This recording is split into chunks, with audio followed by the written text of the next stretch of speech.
So let's start with who needs to go paleo, who should contemplate going paleo. Again, to be clear, going is a really big gamut from 100% paleo to 20% paleo. So who should go paleo? Do you have an autoimmune condition? Do you have a chronic disease diagnosis somewhere? Have you been feeling chronically? And also you go to the doctor, they're like, you're fine. But you're like, I'm not fine. Something's not working. Do you have low energy? Do you have a lot of fatigue? Do you have skin issues? Do you have eczema or psoriasis or hives or any of those kinds of things? On that topic, do you have histamine or mast cell activation issues? Do you have, I have a list here. Are you having a hard time digesting?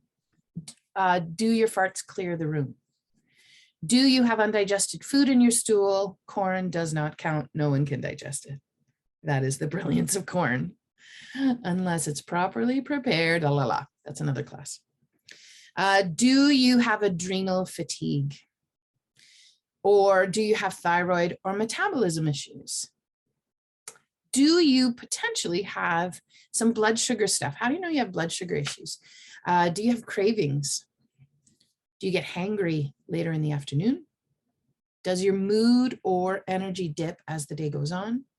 Do you struggle with mood stuff or anxiety? So that's a pretty broad stroke. I would also say, if you have fertility issues, I'd throw that in there. If you're having a hard time through menopause, reducing some of the grains can actually be a beneficial piece, which is what paleo is. Do you have high cholesterol?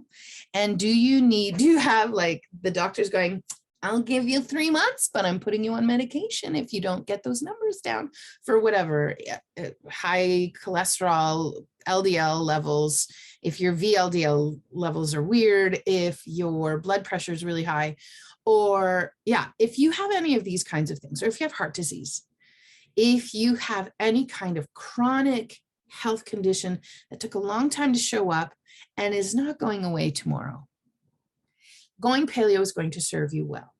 So I want you to take a minute on that first page of your handout, you've got a couple of lines there. I want you to write down, what are your personal symptoms? So you can also write, well, I have Hashimoto's, for example. Okay, well, Hashimoto's has a lot of symptoms. So your symptoms are the way your body's sending you a message that something's going on.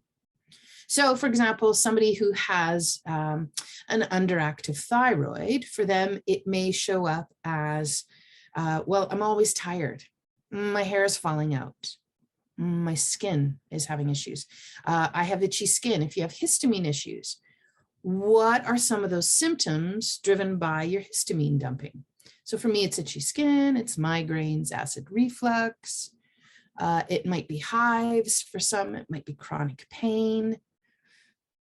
There's so many different ways to think about this. What are the ways that your body is letting you know something is up?